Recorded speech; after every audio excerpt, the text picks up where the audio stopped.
Hello. So in this video, we're going to talk about Euripides' play Orestes, which is, of course, as the title would suggest, connected to the broadly conceived Orestes cycle. So that would be the cycle, obviously, that includes Aeschylus' Oresteia, but also Sophocles' Electra, Euripides' Electra, and Euripides' Oresteia, or Euripides' Orestes. This is a play set shortly after the murder of Clytemnestra, and Aegisthus, although he's kind of less important in most iterations of the myth. So Orestes has killed his mother. He has started to experience the madness brought on by the Furies, by the Eumenides, as they later become.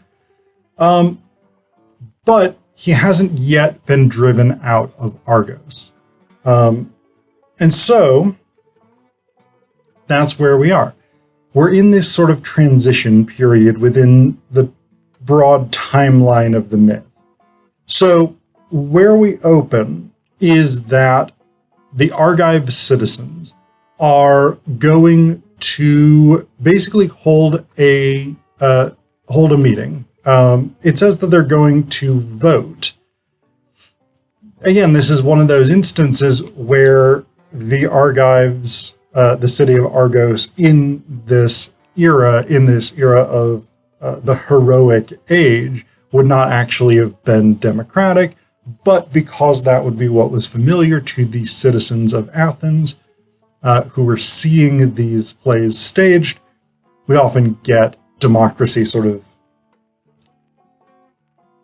retroactively applied in these mythical city-states. So the Argives are going to vote on whether or not to banish or execute Orestes and Electra, and if so, if they are going to execute them, how will they execute them? Stoning to death seems to be the primary thing that people are leaning toward. So Electra, we opened the play with Electra being very worried because Orestes is sick. He's got this illness brought on by the Furies.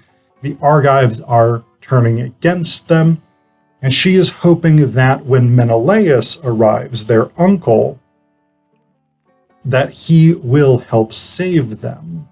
So that's the initial hope. Helen is there. Helen of Troy. Menelaus has sent his wife ahead. She's basically in hiding in the royal house. And her presence is kind of an irritant to everybody because everybody hates her for having started the Trojan War, which was an unpopular thing to have done on her part. But nonetheless, Electra and then later Orestes feel that they can appeal to Menelaus and that he will help them against the Argive death sentence that they are fairly certain is coming. Menelaus arrives. Orestes initially talks to him, sort of gets him on board, but then Orestes' grandfather, Menelaus' father-in-law, Tindareus, arrives. And there's a long set of speeches and counter-speeches by Tindareus and Orestes. And I'm going to talk more about those because I think those are really, really interesting. So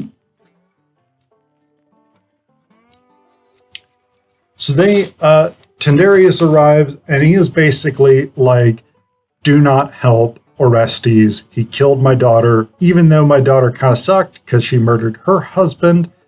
It was not okay that Orestes murdered his mom. That's the gist of it. Again, I'm going to talk more about it because I think it's an interesting section of the play. But Menelaus, long story short, is basically like, Tindareus doesn't want me to help you, so I'm gonna not. Because the Greeks are already kind of pissed off at me for taking everybody to the Trojan War where a bunch of them died. So Orestes and Electra are left on their own, unprotected against the fury of the Argive citizenry. And then Pylades arrives, Orestes' buddy, his best friend, the person with whom he murdered Clytemnestra and Aegisthus. So Pylades arrives, and he's basically like, hey, whatever is happening, we will face it together. And if you guys are getting executed, I will be executed with you. And Orestes is like, but I don't want you to be executed. And Pylades is like, well, if you're not alive, it's not worth me being alive. Also, I was supposed to marry Electra, so if she's not alive, that doesn't work out for me either. But Pylades does not simply accept the death sentence. Instead, he comes up with a plan. So the first bit of the plan is that they will go in, and if they're going to be executed, which is what the verdict is, they will first kill Helen. Now, this is also an interesting bit. So there's two contingencies here. Either they will kill Helen, and everybody will be like, hey, you killed Helen, who we all hated. You guys are pretty awesome. Why don't you be heroes in Greek mythology now? Or everybody will say, hey, you killed Helen, who we didn't really like, but that wasn't okay, so we're still going to execute you. If everybody hates it and kills them anyway, then they don't lose anything, but they have killed Helen, who everybody hates. If everybody's like, hey, great, heroic thing, then they're off the hook. So what's interesting here, Pylades makes this speech. He says, and my plan is honorable. Listen, suppose we use our swords against some chaster wife, our action would be criticized. But Helen's death brings satisfaction to all Hellas, to everyone whose son or father she destroyed, and every wife she made a widow. They'll be cheering in the streets, bonfires will blaze to all the gods, and prayers rise up for blessings to us both, because we justly shed the blood of a bad woman. Kill her, and your name of matricide will be forgotten, given place to a more glorious title. You'll be called the man who killed the killer of thousands, Helen. It's an interesting line of logic because this is essentially the logic that led to Orestes and Pylades murdering Clytemnestra in the first place, right? The premise was Clytemnestra has murdered Agamemnon. We must take revenge for this. Therefore, we will kill Clytemnestra. And that is what led to the current problem. The fact that you were like, let's murder somebody that people don't like, and then it'll be okay. That clearly doesn't work out. The whole reason you're being executed is because of that logic. You can't then take that logic and say, let's apply it to Helen. It'll probably work this time. No, it doesn't work that way. But Electra actually comes up with a better part of the plan, which is that after they kill Helen, they will take Hermione captive. So that's Helen and Menelaus' daughter, who's been in Argos with Clytemnestra, being raised by her for the whole of the Trojan War, basically. So they will take Hermione captive, and if Menelaus doesn't agree to help them, then they will kill her, and then burn the palace down around themselves. So that's actually a much more feasible plan, I think, to say we have a hostage, let us go, or we'll kill her. Not a good plan, not an ethical plan, but it's probably a much more functional plan than the let's murder somebody everybody doesn't like and hope that they're happy about that. So that's what we get. They go to put this plan into action. They are in the midst of killing Helen when suddenly she vanishes. Just poof, she's gone. And they take Hermione prisoner. Menelaus is not particularly convinced by the story that Helen has just disappeared, but he's kind of a coward, so he's not really willing to try and fight them for Hermione. He's not really willing to take them on or risk them killing her. So he's basically willing to sort of do whatever it is they say. Then At the end of the play, we have a deus ex machina. Apollo enters. Now, Apollo is a kind of important figure in the whole Orestes cycle because Orestes has gone to Apollo's oracle and basically said, what should I do about the fact that my mother has murdered my father? And the oracle says, kill her. So the whole thing is set in motion by Apollo, and then he kind of doesn't do a massive amount to really help Orestes until we get to the end of the Oresteia cycle. Now, in this play, in Orestes, Apollo comes down at the end, and he's basically like, whoa, everybody, let's pump the brakes, because I took Helen up to the stars. She's to become an immortal because she's a child of Zeus, and Zeus wanted it that way. The fact that everybody in Greece and Troy hates her, matter of complete indifference. She's an immortal now, suck it up and deal. Also, everybody needs to stop fighting. Yes, I definitely told Orestes to kill Clytemnestra. She totally deserved it. Eventually, we'll get this all sorted out, several years down the road after Orestes has just been tormented for a long, long time, whatever it is, meh. Pylades, you're going to marry Electra. Orestes, down the line, you're going to marry Hermione. Everybody wins, right? Good. Okay. End of play. So that's what happens. It's a deus ex machina. It's not especially... Like all deus ex machinas, it's not especially satisfying as a dramatic ending to a play, but one of the things that you see a lot in Greek tragedy is the framing of the action of the play with mythology, with the myth cycles. So this play begins with Electra recounting the history of her house, the history of the Trojan War, etc., etc. It ends with Apollo saying, going forward, here's what's going to happen. It's a framework technique to locate these things within. Now, I want to come back to this debate between Tindareus and Orestes, because I think it really is interesting. So Tindareus condemns Orestes, even though he's like, hey, I like you as a dude, like you're my friend or whatever, but you killed my daughter and I'm not on board with that.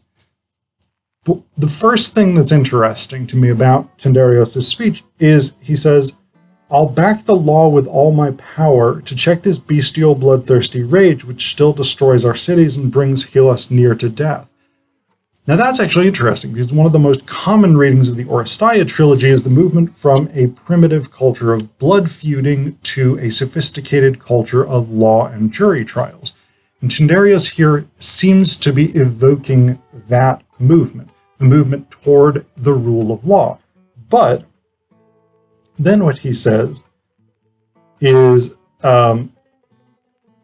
you pitiful wretch, what did you feel that moment when your mother knelt before you, bared her breast, and begged for mercy? I did not see that horror, but the thought still scalds my eyes with grievous tears. Clearly the gods hate you, and with these raving lunacies and terrors punish you for your mother's death. This witnesses to all I have said. With such a sight before my eyes, what other proof is needed of your wickedness? The evidence that Tindareus offered. Now, first off, there's no real debate about whether or not Orestes killed Clytemnestra. That's established. He acknowledges that. He admits that. There's no debate about that. What is debated is whether or not it is just. So this is what Aristotle would call forensic rhetoric. That is rhetoric that establishes whether or not a thing that was done was just or unjust. Tindareus appeals to the law, but then the evidence that he offers is his own imagination. I think that's really interesting. I mean, if you can build a law case on, I imagine this scene being terrible, then you can prove anything. You can prove any case. Anybody has committed any crime, provided you can imagine it with sufficient vigor. So I think that's a really interesting element.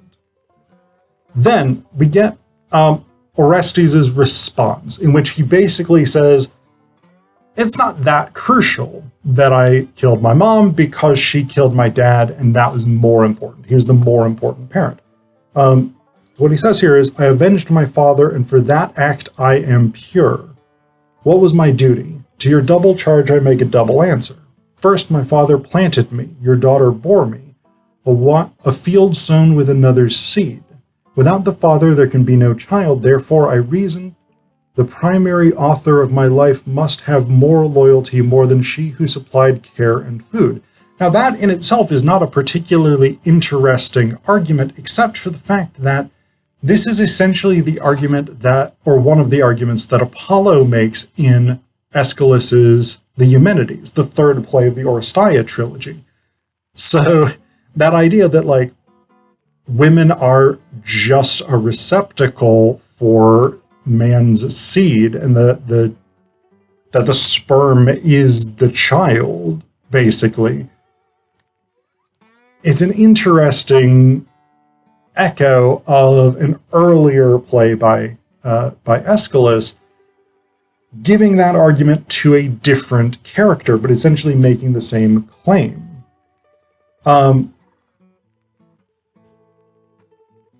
Orestes' argument here is very anti-woman or anti-feminist, because he then goes on to basically say, I did every man in Greece a favor, because if women can kill their husbands and get away with it, then no man is safe. So it's a good thing that I murdered my mother after she murdered my father, because that keeps everybody safe. And that's partially interesting because actually in the Athenian legal system, people could point to, I have done X type of service, or the person I'm accusing has failed to do as much service to the polis as I have. And that was considered a valid form of legal evidence. Not evidence necessarily, but that was considered a valid form of argumentation in law courts. So Orestes is essentially making the same kind of gesture here. I have benefited everybody, therefore you should not stone me and my sister to death.